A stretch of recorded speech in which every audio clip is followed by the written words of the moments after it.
The long-awaited Spider-Man No Way Home will be released in theaters this December, and after all the rumors about the upcoming movie, fans are certainly hoping for a spectacle. So, we thought perhaps we could help shorten the waiting time a bit by presenting you with a video that is all about Spider-Man's best fights. However, it is not only about Tom Holland's fights, as today we show you the best Spider-Man fighting scenes of all movies to date. We find ranking the scenes on a scale from 1 to 10 a bit too subjective, so we will just list them for you. But enough chatter, have fun with the fights.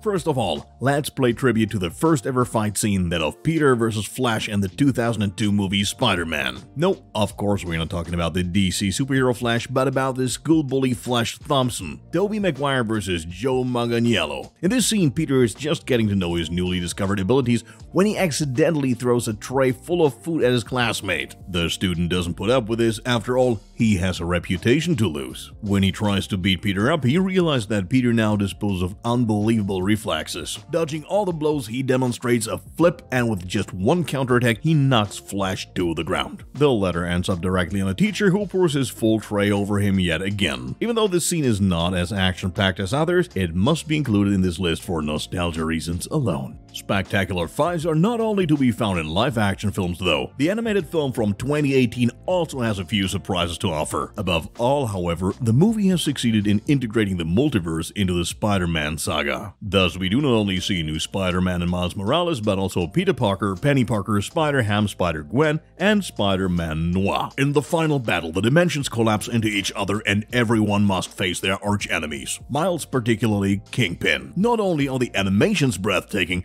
the fight in the moving train in the middle of the dimension chaos is also simply epic. Even though Kingpin doesn't have any abilities worth mentioning, he turns out to be an almost invincible opponent. With the last of his strength, Spidey manages to defeat him and take emotional revenge for his uncle. At this point, if any of you have not seen the film yet, you should urgently do so. It's not for nothing that the movie won an Oscar. Peter and Gwen Stacy were unable to celebrate their victory over Electro for too long, as shortly afterwards their mutual friend Harry Osborn turned up. Unfortunately, he's no longer his true self. In order to cure himself of a genetic disease, he has transformed into the Green Goblin. Now he's out for revenge because Spidey refused to give him his blood beforehand to fight said disease. To make matters worse, he finds out Spider-Man's true identity relatively quickly due to Gwen's presence, which only fuels his rage. Thus, she gets caught in the crossfire during the fight between the two friends. Even though Peter manages to knock out the Goblin, he fails to save his girlfriend. She tumbles to her death just seconds after victory. This is one of the most dramatic Spidey fights and probably the first one without a real happy ending. For our hero, at least. Now that we already have Tobey Maguire, Andrew Garfield, and Spider-Man of the Spider-Verse on our list,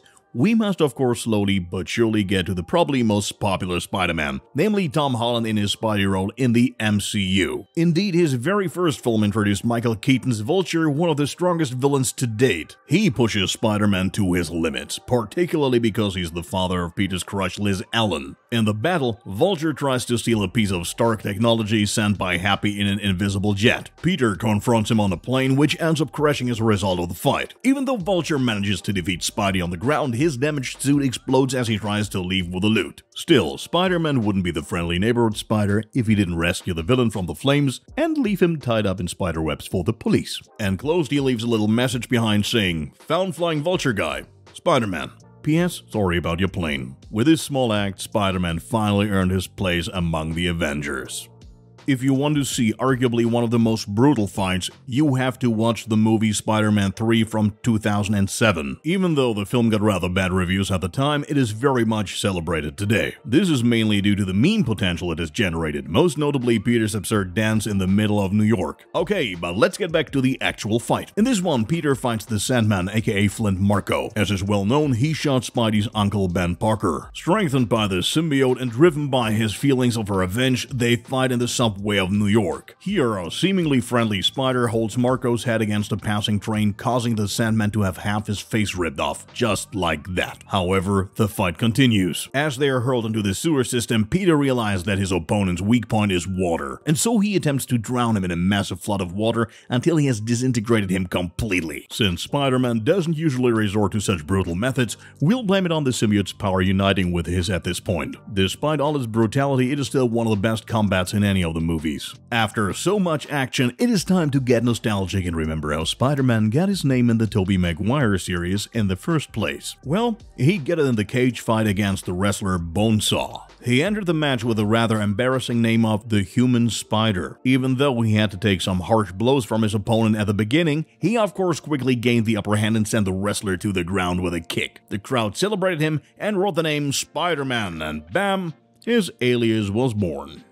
Being the only scene that didn't come from a solo Spidey movie, the conflict between Spider-Man and Ant-Man in the first Avengers Civil War made it onto the list. Obviously, you cannot reduce the entire fight between the Avengers to just this one scene, but you must admit that Spidey's wit and especially his conflicting nature of fighting his own heroes adds something special to the whole thing. Most importantly, his reference to Star Wars The Empire Strikes Back is a gem and underpins his position as everyone's favorite Spidey with nerd humor. Plus, he does of course manage to take down his role model Ant-Man in AT-AT style.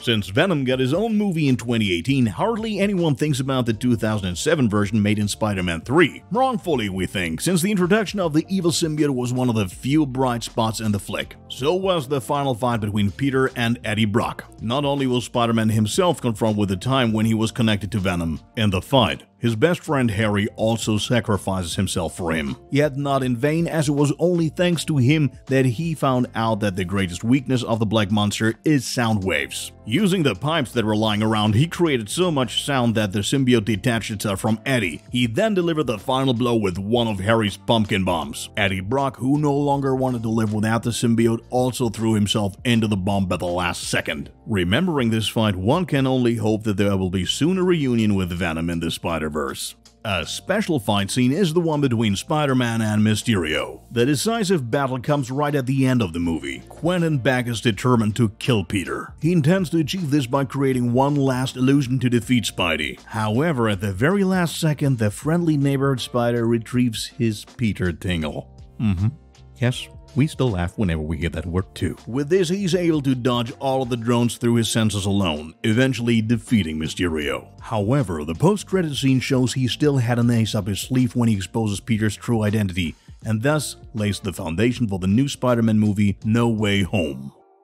It is undisputed that 2004's Spider-Man 2 is still one of the best superhero movies of all time. This is despite the MCU and the DCEU emerging later. In particular, the battle scene on the moving train between Spider-Man and Dr. Octopus is actually considered one of the highlights of the entire Sam Raimi trilogy. In the action-packed scene, Spidey and Doc Ock fight on a train, as already mentioned. However, Peter must not only cope with the power of his opponent, but also protect the people inside the vehicle. In order to avoid a long fight, Octopus sabotages the controls so as to crash the train. Peter is ready to sacrifice his life and, screaming in pain, tries to bring the train to a halt by shooting spiderwebs at the sides of nearby buildings with amazing speed and using his own feet to brake. The audience holds its breath while Spidey stops the train at the very last second. While we said at the beginning that we weren't going to do a ranking in the video, this is still our favorite fight scene out of all the Spider-Man movies. All the more reason for us to be happy to welcome back Alfred Molina as Doc Ock in the upcoming Spider-Man No Way Home.